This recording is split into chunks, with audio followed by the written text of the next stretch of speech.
I'm ready whenever anyone else is. Are we ready? I think so. I have, well, 2 seconds till time. So I guess whenever you're ready. And I think we're admitting a few more people, but it looks like we have a pretty much a critical mass here. So if you want to kick us off, that would be great. All right, I will do that. And welcome everyone to our October 21st meeting of the Civic Education Task Force. And we will start by actually talking about well, first of all, do we have a quorum? Because I know we're going to have to take some votes. Can you tell that we have a quorum? At this point, yeah, I see people coming through the waiting room. So yes, I believe we do have a quorum.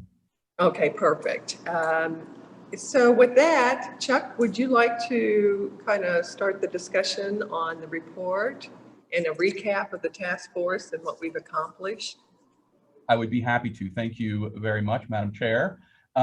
So again, many of you have been through this process since the beginning, so you know a lot of these things, but I wanted to sort of give us some context to where we are, how we've got to where we are, and sort of some next steps.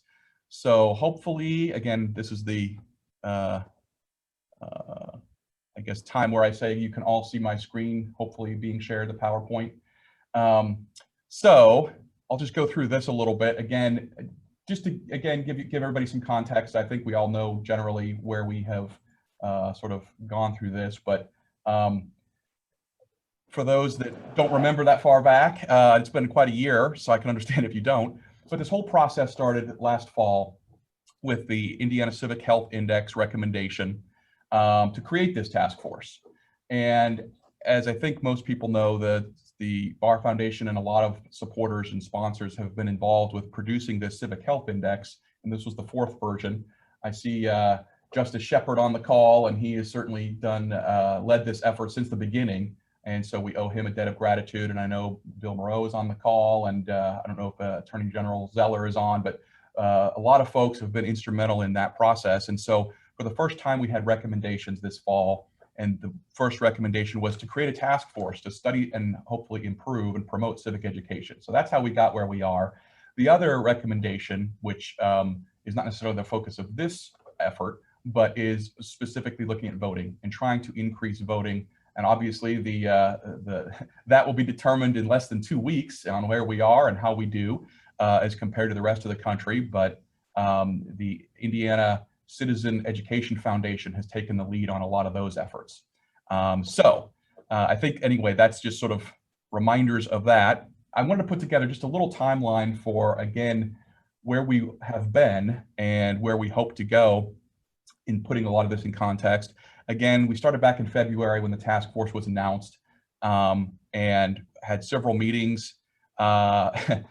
The first meeting was supposed to be March 17th, but as you all recall, that was not exactly a prime opportunity for getting together how we had planned. So we had to get a little bit of a later start to April 17th. But we have had, this is the 4th meeting, obviously, and we appreciate you joining us in all of these. The other part of this, I think, that was an important part that we hope to be able to, and we did in fact use a lot of the data that we collected, was from the statewide civics assessment survey. And Dr. Osborne and I think Janet Chandler and others on this call were very instrumental and helpful in putting that together. And I think we've got a lot of really good, solid data that we have used to infuse the recommendations in this report, but also for other things going forward. So the report itself that you saw the draft of has a lot of that data embedded in it. So from that standpoint, I think it's going to be useful for future efforts as well. And I want to talk a little bit about, the timeline. So today, obviously, about halfway through that timeline is our meeting. And later on in the meeting, we're going to be formally voting to hopefully approve the recommendations. And you've had multiple opportunities to sort of look at those. And we've had a lot of really good feedback and input from you all and from members of the task force and others who have given us good feedback on refining that. And so we've made some changes and integrated comments from the task force members into that process. A couple things I wanted to mention too.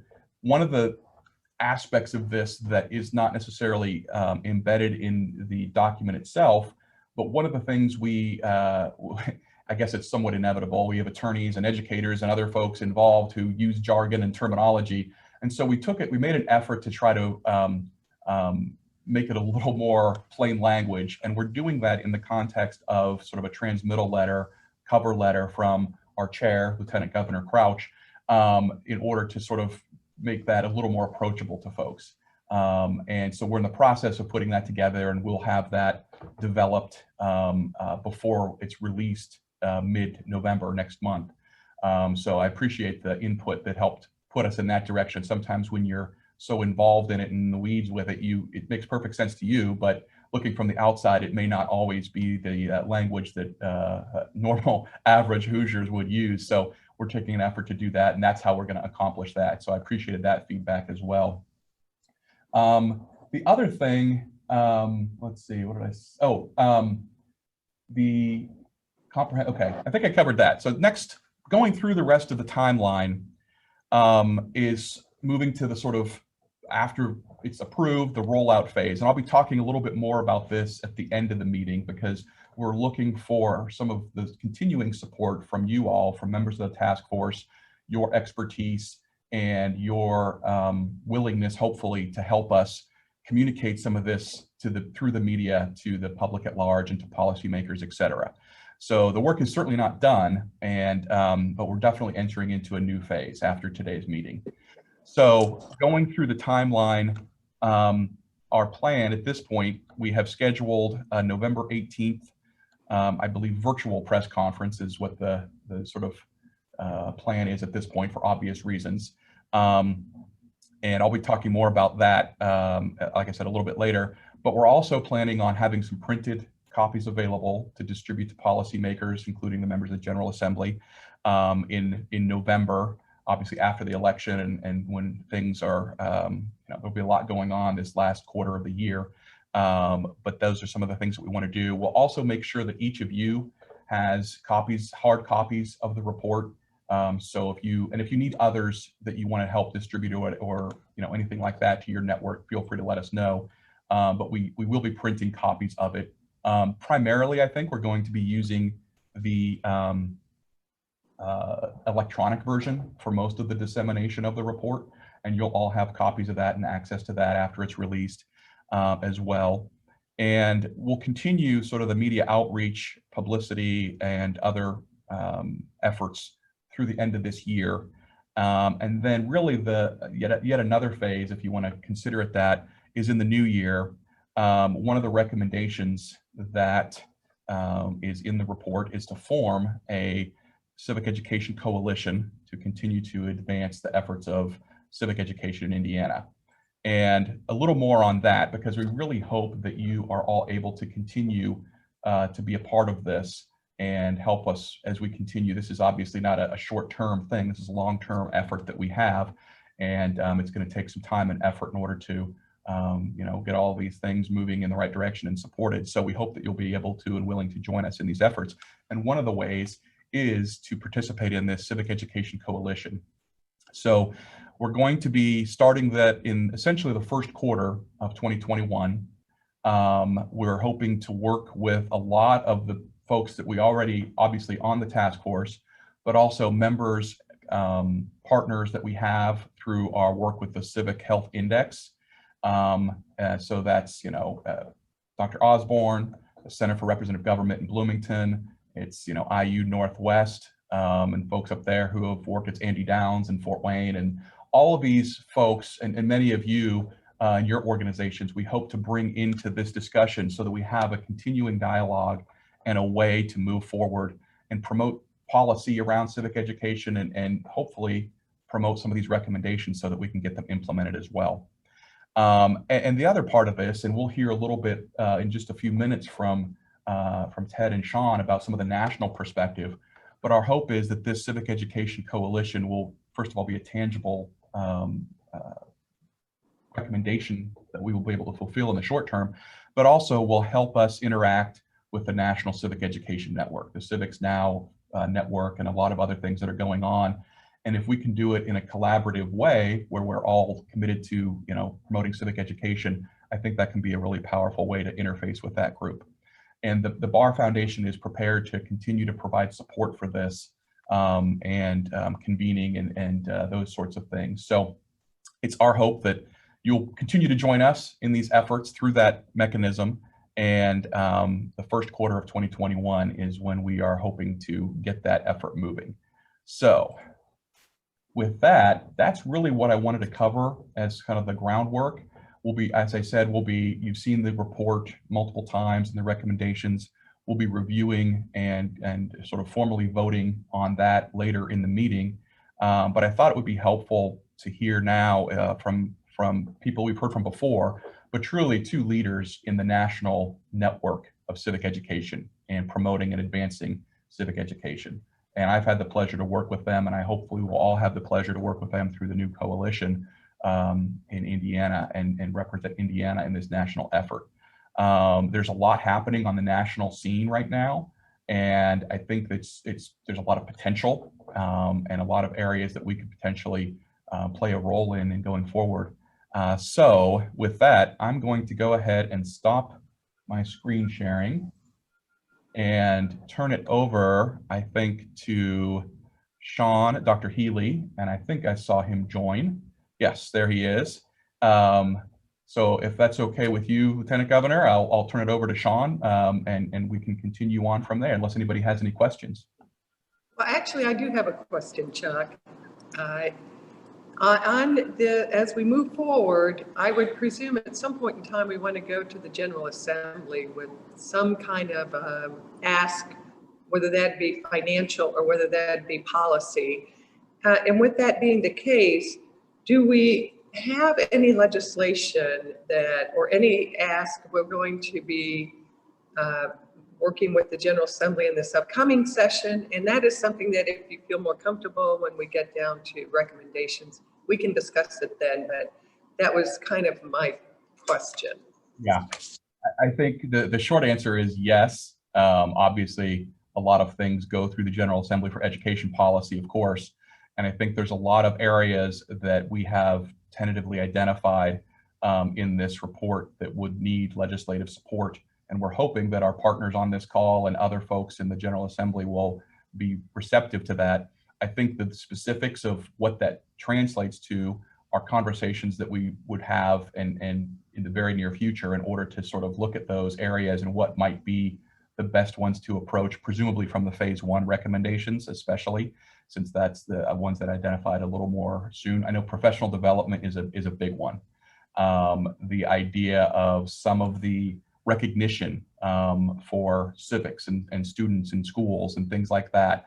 I think there's a handful of the phase one recommendations that we can certainly look to move forward from a legislative and policy perspective in the short term. And I think some of those conversations I would love to have with this group, but certainly with the legislators and other folks who understand I suspect a lot of priorities are on the table for this next session, and it's going to be an interesting one to navigate. So I guess that's my short answer, but yes. Okay, and with that being the case, you mentioned the Civic Education Coalition to kind of carry on the work of the task force. I'm just throwing this out there, and I know that we have legislators on the call, Representative Cook and Senator J.D. Ford, and certainly welcome their kind of insights. But I'm wondering if maybe the General Assembly should create that Civic Education Coalition to kind of give its blessing to our work as we move forward so that we aren't separate going to them with specific asks. We actually are authorized by them and we make recommendations that then make it easier to move policy through the process. Just throwing that out there. We can have that discussion later. Yeah, and I welcome that. Those are the kind of ideas that I think from policymakers, et cetera, that we want to have a partnership that works, and whatever the best way to do that is. I know me personally, I'm certainly receptive to that. And the more support and collaboration we can have with our friends and partners in the General Assembly, the better. Wonderful. Do you want to introduce Ted and Sean? Sure. I think, and again, you've met them both before in previous meetings, and really appreciate them taking the time to help us and to work with us here in Indiana as our national partners. Dr. Sean Healy is the Democracy Program Director at the Robert R. McCormick Foundation in Chicago, and he was also chair of the Illinois Task Force on Civic Education a few years ago. So he has a little bit of experience in this area, and he can also give us a perspective of life after the task force recommendations and how that has looked in Illinois and their experience with that, and maybe any lessons that you might have learned in that process. And Ted McConnell will also be joining us, and he'll be talking. Ted is the Senior Policy Advisor for the Civics Now Coalition. And the two of them are really the two sort of linchpins in spearheading the effort nationally and trying to get civic education advanced at the state level, certainly, but also at the federal level. And Ted has some exciting and I think interesting initiatives that are happening at the national level that we'll want to be aware of and potentially could help us get to where we want to get to in Indiana as well. Great. Start with Ted.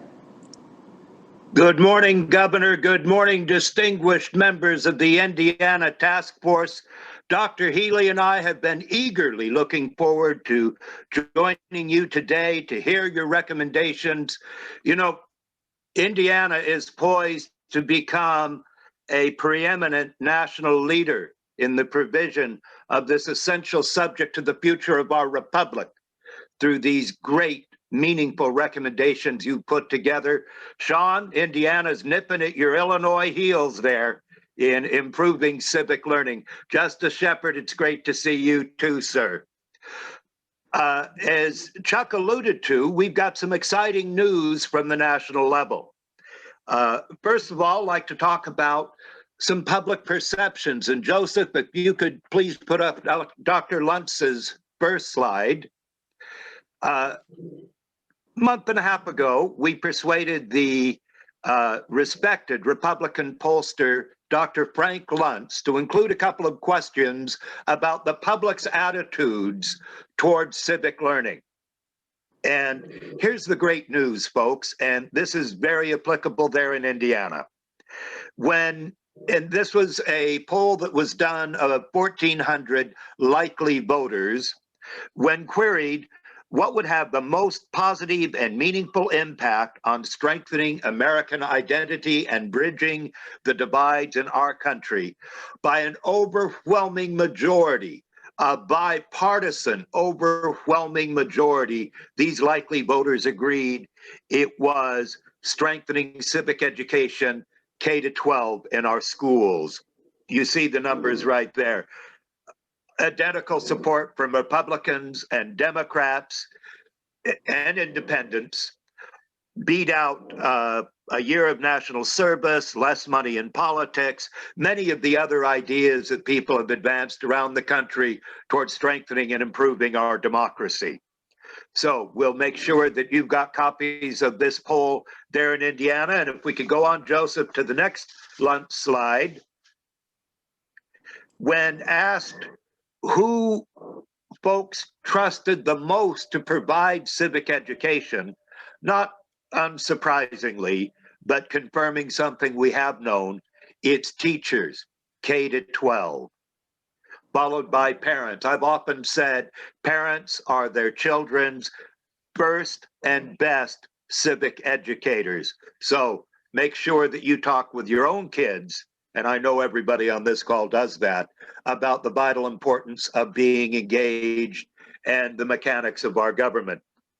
And again, this particular question points out how important it is, your work on professional development and ensuring that there's a well-prepared civic educator in every classroom in Indiana.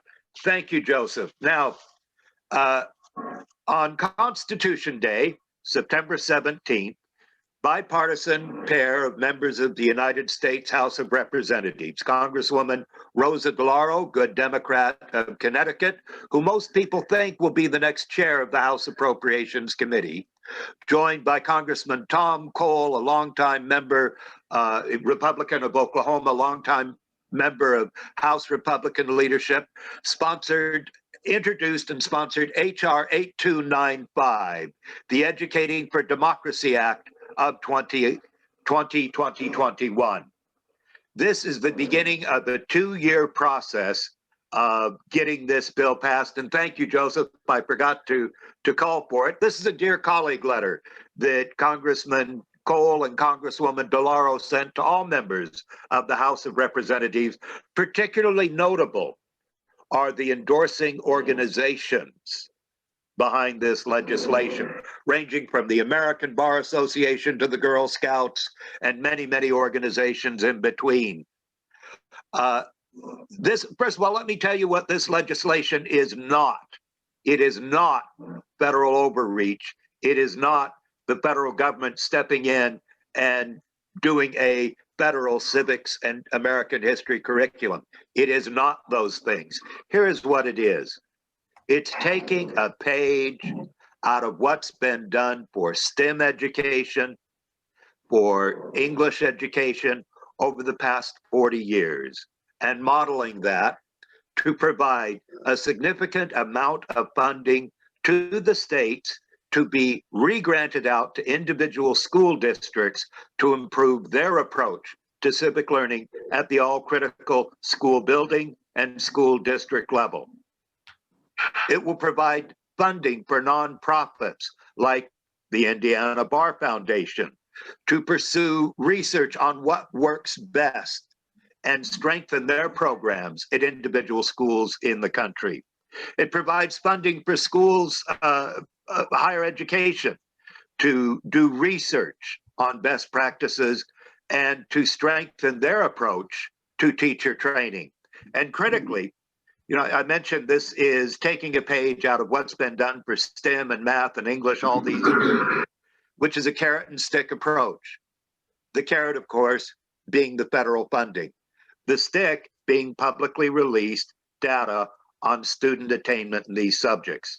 This bill calls for the National Assessment of Educational Progress exams in civics and American history to be conducted in such a manner, which they're not right now, so that individual state scores can be released, so that policymakers like Governor Crouch and you wonderful legislators will know just how well you're doing in civic learning there in Indiana and every other education policymaker across the country.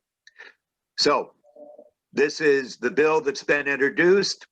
It is sending a message to Congress and to whoever occupies the White House come January 2021. This is what the best thinking in civic learning and American history say needs to happen from the federal level to help each state, each school district, and each school building do better in this subject. It will be reintroduced by Congresswoman DeLauro and Congressman Cole in the new Congress come January, and that will become our big push to get this bill passed, either as part of the reauthorization of the Elementary and Secondary Education Act or as a standalone bill. So there are two exciting developments, and my good friend and partner in civics, Dr. Sean Healy, has another exciting development in civic learning from a national perspective. But know that we are looking to you in Indiana to help provide guidance to other states. In fact, we've asked Chuck Dunlop to address the 23 states that we are currently working with here on our next Civics Now state and local policymaker call, and to share his experience with this task force and your recommendations. So thank you, Indiana. Thank you, all you members of this task force, for this incredible work you're doing. And now over to Dr. Healy.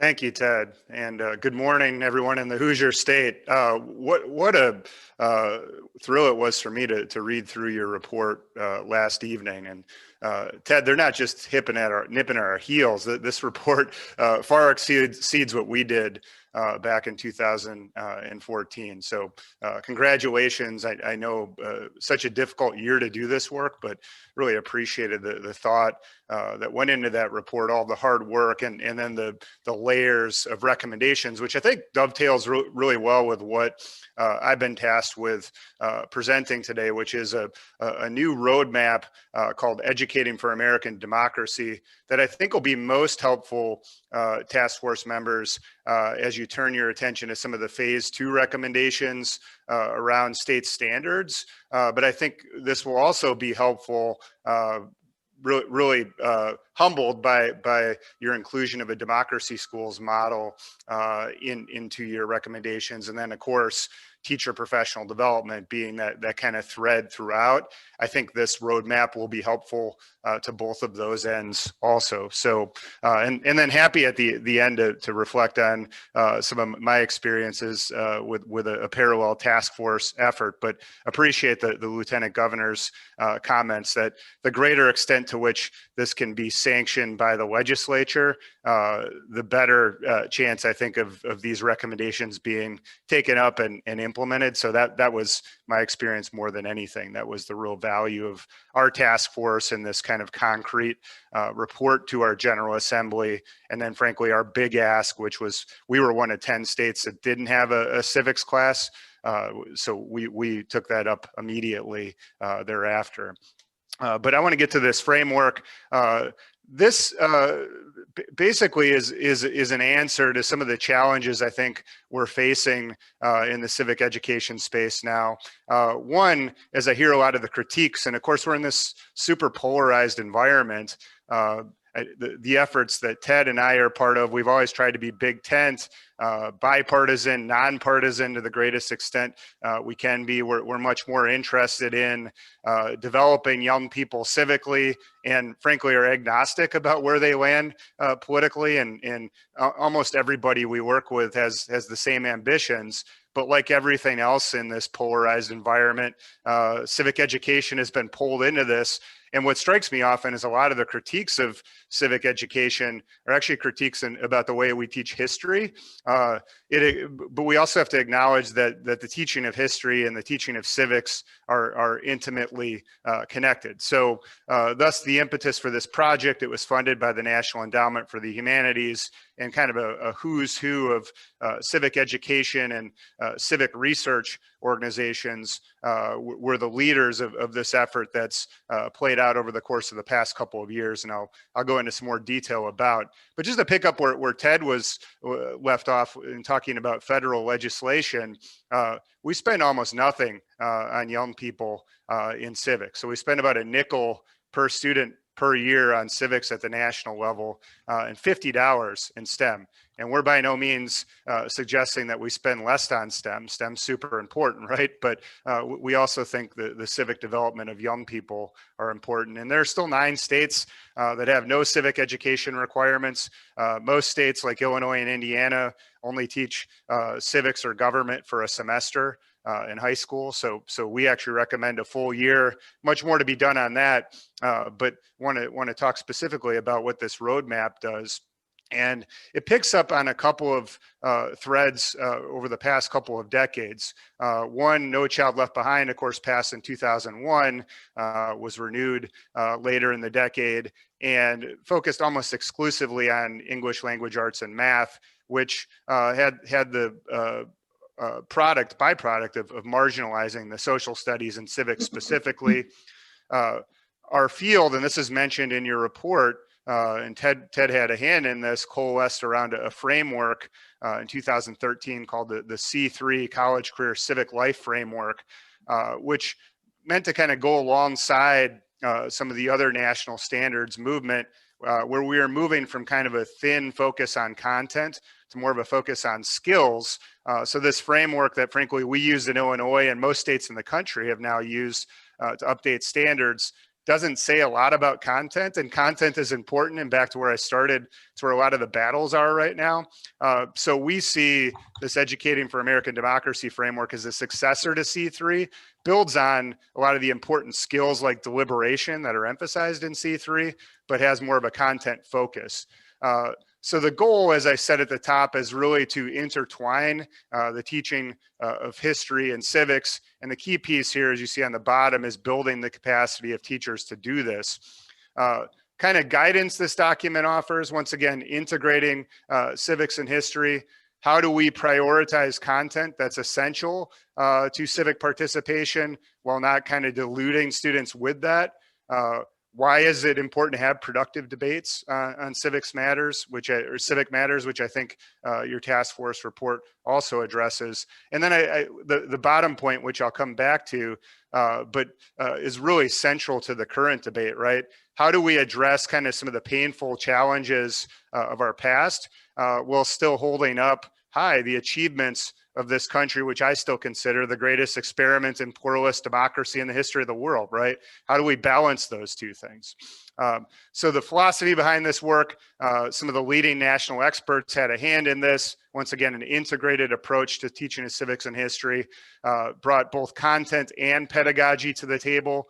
Your task force report talks again and again about the 6 proven practices, which do represent a marriage of content and pedagogy. So direct instruction, but also things like discussing current and controversial issues, service learning, simulations of democratic practices.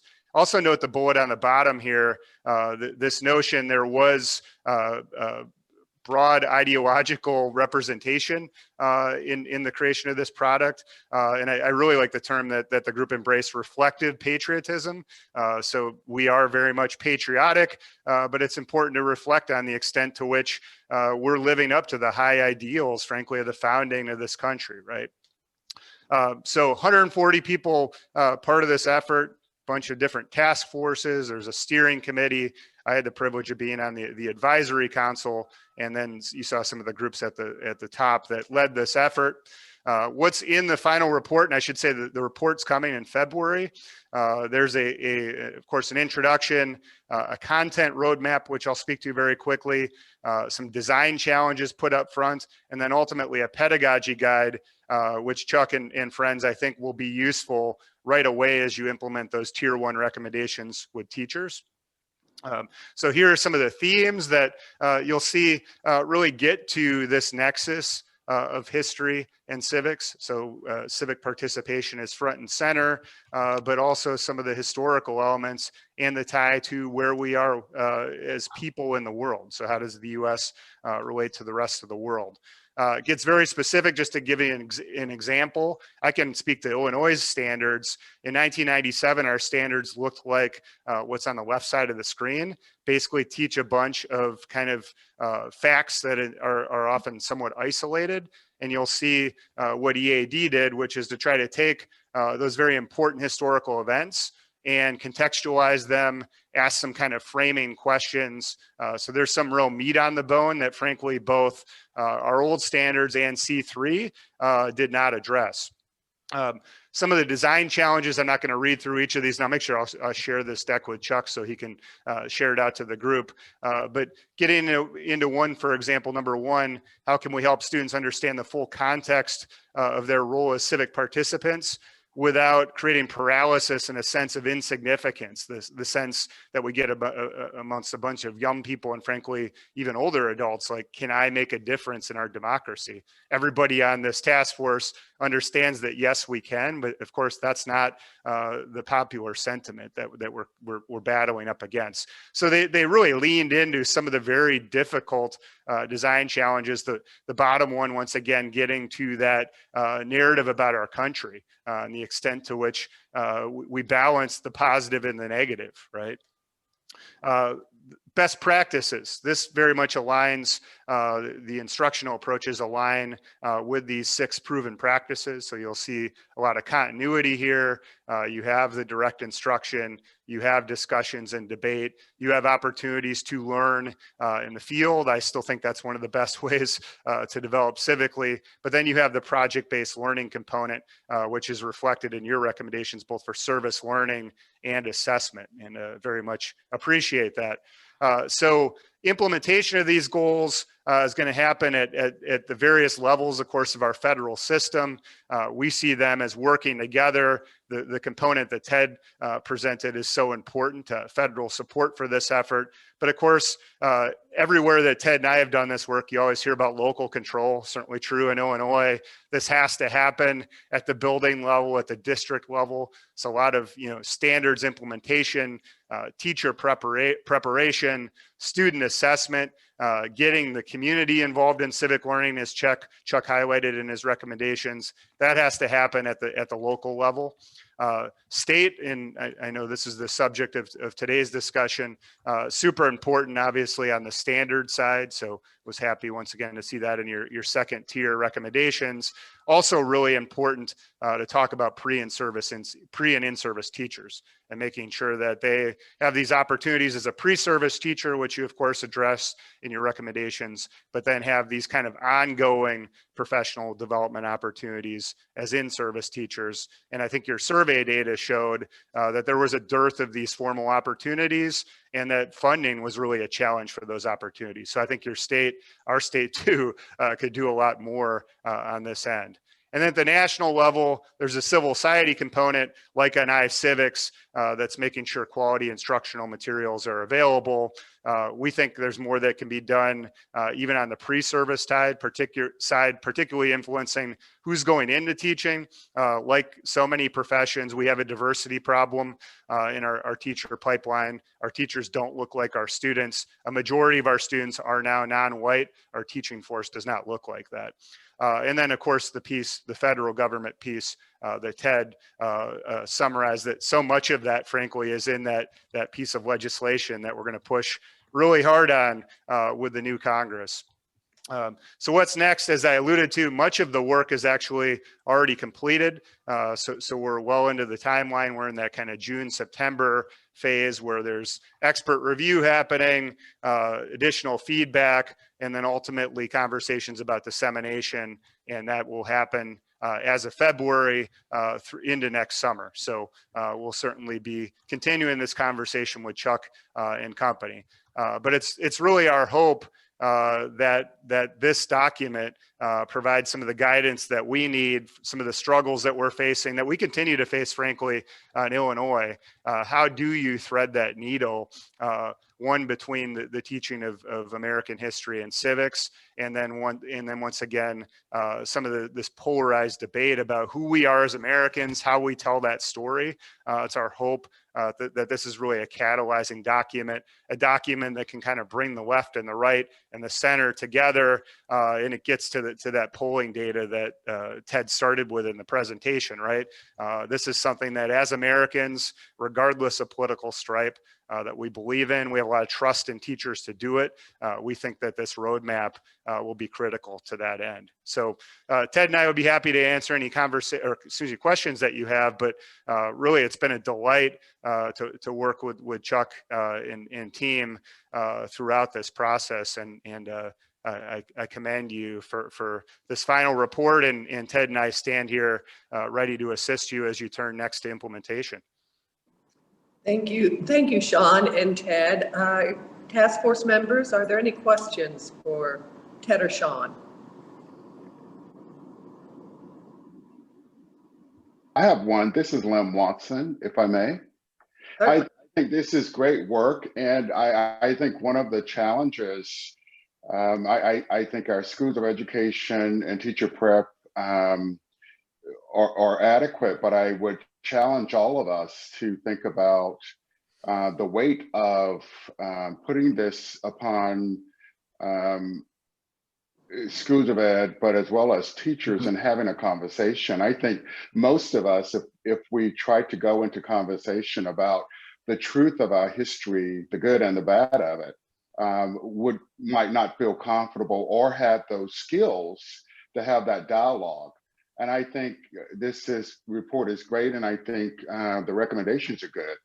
But I think when it comes to practice, we have to make sure that the skills to have dialogue in a way that our society has lost it when it comes to a civic debate and a civic discussion need to really to think about that, because these are emotionally charged, and it doesn't matter if you're left or right, just make sure truth is in there and the way that things happen, and that people are comfortable in having a conversation about that. And my worst fear is that sometimes how schools are so localized that things will be overlooked, and people will get information that will cause them to be paranoid that doesn't play out well in a national level. And so I just want to make sure that I raise that, because I think if you tell the history of our country, but also link it to our European and African and other countries and histories, and tell the truth and how it happens. No one has to shy away from the facts. And so I just want to stress that that should also be important. Thank you. Any other questions or comments? Or Ted or Sean, would you care to respond? Yeah, I'll respond. Thank you for that comment, Lemon. I just want to quote my mentor, who's the dean at the University of Wisconsin. Her name's Diana Hess, and her expertise is in leaning into these tough conversations. And her research suggests that one, young people don't have hardened views like many of us on the issues of the day, on our history. In our schools, there's actually a surprising amount of political diversity that we might not see in our surrounding community. And then three, and you get to the nut of this, Lem, that teachers at least have the capacity to facilitate these really important discussions. And we need to provide the structures to support them with that, the quality materials to have those conversations. So it's not a if or, like, we literally have to do this. It's not easy, but if not now, when young people don't have these hardened views, when? And I think we see the consequences of our failure to do that, frankly, for the last couple of generations. Can I jump in? This is Molly Bowman. Just from the classroom perspective, I definitely agree with what Lem was saying, but I feel like there needs to be a statement to the public as well, because if we're training up these pre-service teachers who are entering classrooms at 22 and 23 years old, they already don't get the same level of respect as teachers who have been in the classroom for 5, 10, 15 years. So I feel like there might need to be a statement towards the public about, the way that your child is learning about history and civics is going to be different. These teachers have been well trained. They've been through these steps. So even though it's different from what you're used to, they know what they're doing. Just a thought. Molly, I appreciate what you just said there. It is vitally important that we support frontline teachers. Full stop. It's also vitally important that we adequately prepare frontline teachers, and the vast majority of schools of education across the country, mostly because of the failure of local policymakers, don't. In far too many states, to become a social studies, a civics, or a history teacher, all you need to do is have a BA and pass what's called the Praxis 2 exam, which is a little less in quality than the current Immigration Service New Citizens exam. It's far too simplistic. The vast majority of our frontline social studies teachers, as an AEI study showed a few years ago, American Enterprise Institute study, want to do a good job. They want to present honestly the sweep of American history and the essentials of how to be civically engaged. But we've got to support them better, and we've got to equip them better. And that's the theory, one of the big theories behind the Education for Democracy Act and the Educating for American Democracy project Sean just talked about. Thank you, Molly. And to bring that back to our efforts on this task force and the research, that was one of the things, what you talked about, Lem, and what you just talked about, Ted and Molly, that really came through in the data. Our teachers want to do this. They want to have the professional development that gives them the tools to adequately address these things. And that was one of the things that I think was pretty clear in the survey results that we saw from our frontline educators. So yeah, I think to just underscore that, it certainly was reflected in what we found as well. Any additional comments, questions? I just had one, and to Sean, I know this has been a few years for you and your task force, but were there any sort of, looking back from the successes and the challenges, advice that you would give us as we enter this next phase of our process from your experiences? I guess the big one would be, and obviously we're operating in a different environment than we were 5 years ago when we were coming out of our task force. I guess it'll be 6 years. Just the momentum, you do have momentum, and I know it's been halted in some ways by the pandemic, But this great group of people, it's been a delight to get to know so many of you that care deeply about this work, that come at this work from different perspectives, to keep that kind of band together, to grow, to add to it. And I maybe appreciated that most about your recommendations, and however that's structured, whether with legislative sanction or not, to just keep the momentum going, right? And then from the beginning, to think about implementation of these recommendations. So frankly, at least from my perspective, it's a lot easier to get a law passed or standards adopted by a state agency than it is to implement them with fidelity. That takes resources. It takes capacity and planning. So to put implementation front and center as you push for these recommendations. I would like to comment on the legislative side, Chairman Crouch. One, just what you just said, Sean, the climate momentum is there at this point. I actually have drafted, much based on what the report is pulling together, an opportunity to look at potentially even adding to the curriculum in a required fashion at the middle school levels, much like a Florida law that passed. And I've been sharing with my policy people the things that have come out of this commission, and they're very receptive to assisting and trying to pull some things together.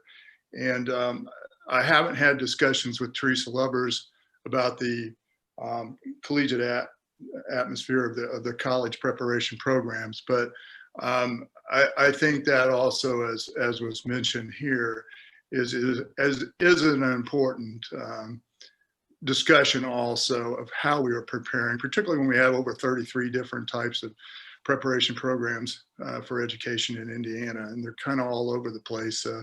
As someone who interviewed hundreds of kids coming out with these degrees in these areas, I saw all kinds of disparities between what they were receiving in those programs, in the technological side, which is so critical right now with the pandemic, as well as just in lack of subject preparation.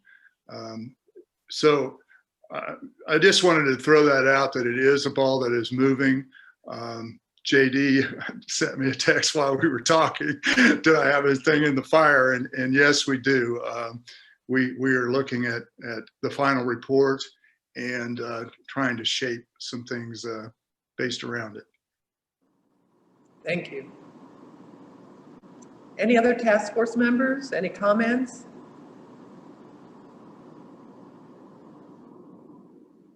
If not, Governor, I think Dr. Healy and I will say, God bless each and every one of you and the vitally important work you are doing for the future of the great state of Indiana. We are here to help you in any way we can moving forward. And we're claiming Chuck Dunlop for our National, State, and Local Policy Task Force, no matter what happens. It's been an honor to be with you and a pleasure to work with each of you. Thank you. Thank you, Ted. And Thank you, Ted. thank you. Task force members, our next agenda item is vote for approval recommendations. You all should have received some changes to the document that Chuck did share with you all. And are there any questions regarding the changes, the proposed changes to the document? And Chuck, are there any comments you want to make? I thought what we would do is just take a vote on the, just discuss the changes, and then we can, if everyone's in agreement, we can vote for the recommendations amended with the changes. But Chuck, do you have any comments on changes? Any task force members? Yeah, I think that's a great way to proceed. The only thing I would just say, we really appreciated your input and your comments, and I think the end result will be stronger as a result. I think, I think Sean was talking about, the report's great, and we hope that a lot of these things happen, but it's not over, and there's a lot of other work to be done and implementation and a lot of those efforts too. So I guess really I just wanted to thank you all, and hopefully it was reflective of all the input that we received. So task force members, are there any questions, any corrections, any concerns about the changes that have been shared with you? If not, I think we are ready for a vote for approval of the report with the recommendations and the changes that are reflected in the sheet that you all received. Would that be appropriate, Chuck, or is there some other way you want to do this? No, we can do it a number of ways. I mean, a show of hands is perfectly fine from my perspective, if that works for you. All right, well, task force members, we will now vote on approval of the recommendations with the proposed changes. And if you are in favor, please raise your hand so Chuck can see and count.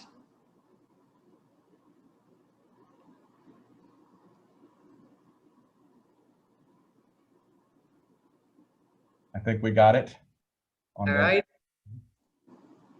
Just for purposes of being consistent, is anyone opposed? If anyone's opposed, please raise your hand.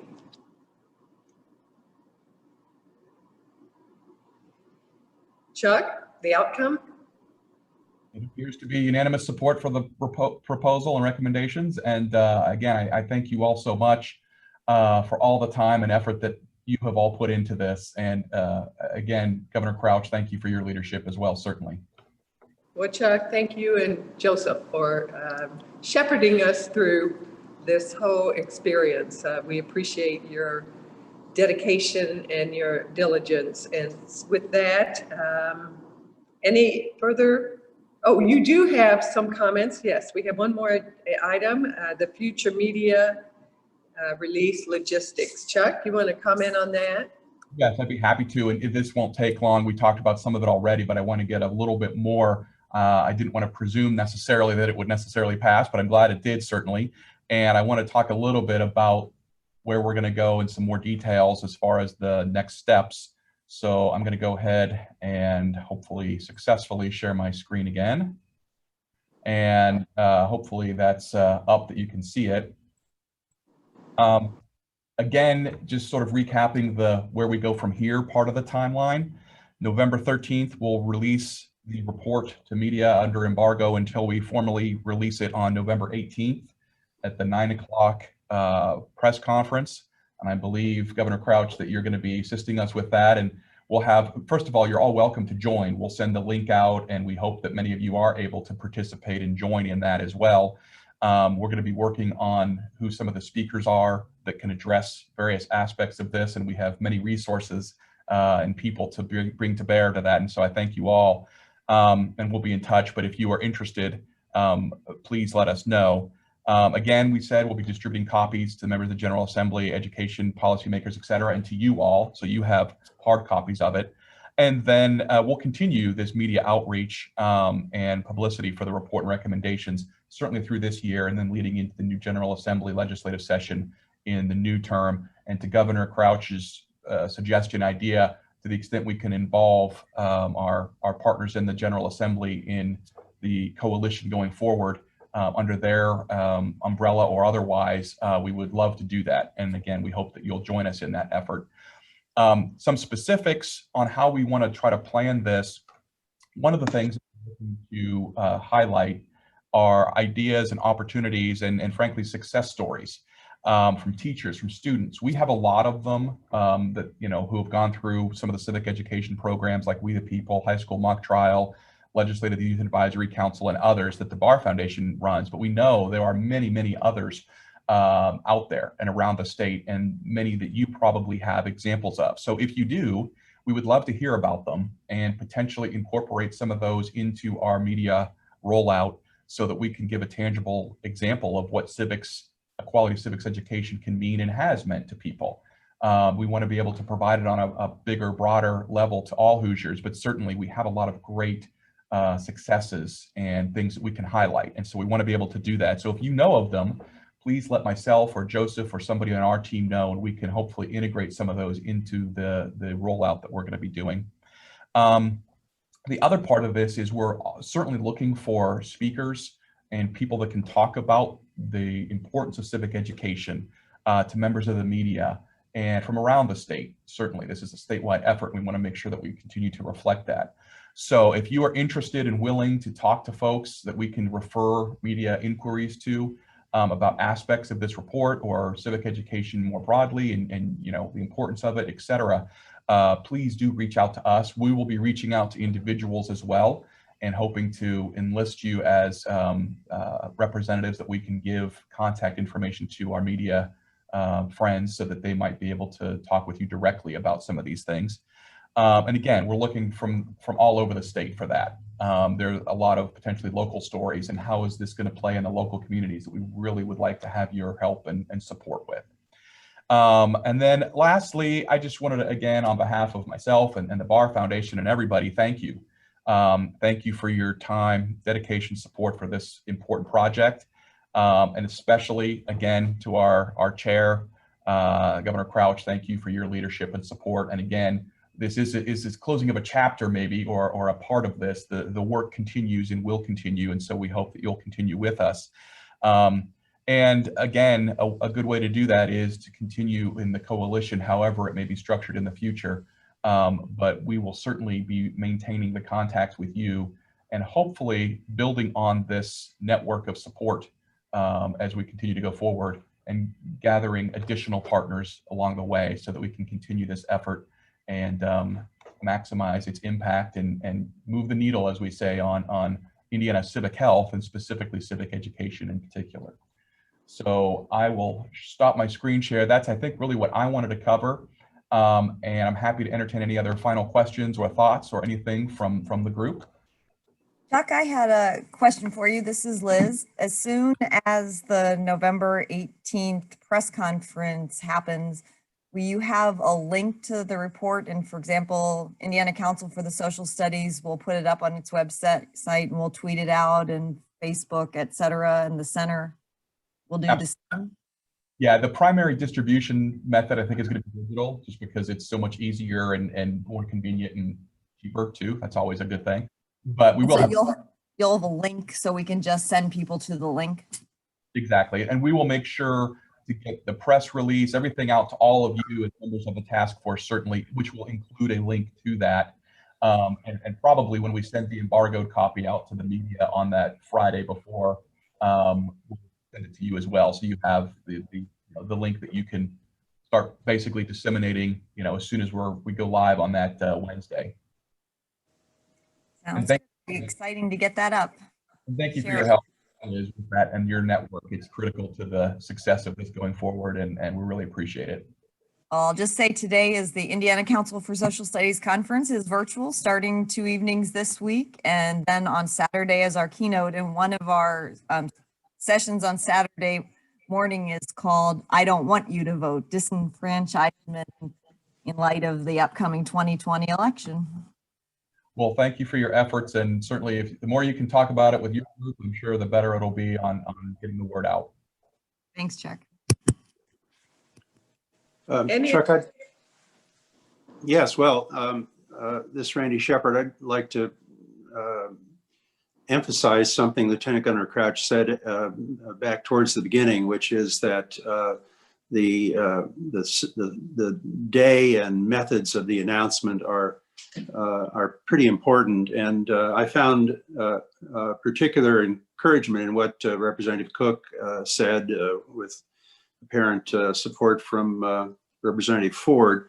I think you need to expect that on a day like November 18th, one of the things that will be through the press is, okay, do you have any legislation?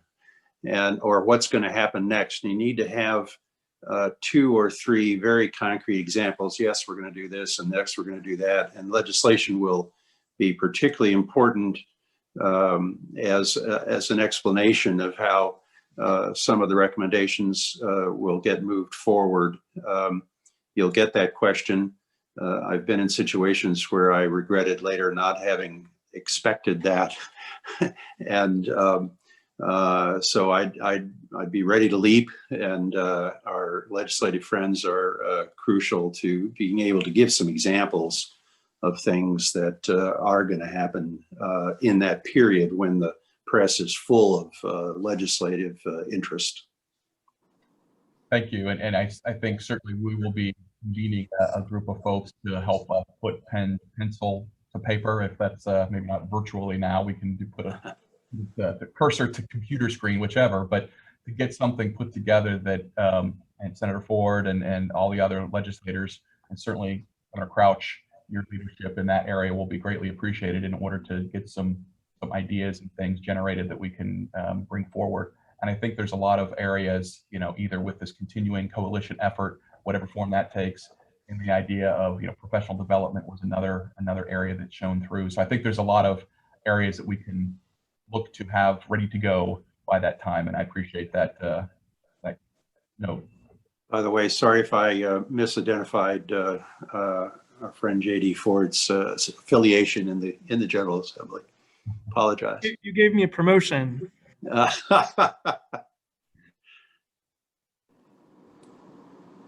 Any additional comments?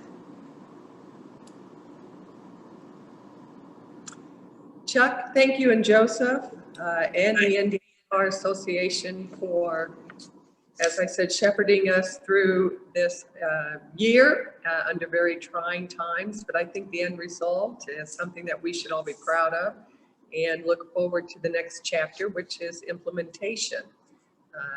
And unless there is any further comment or discussion, we stand adjourned. Have a great day. Thank you again, everybody.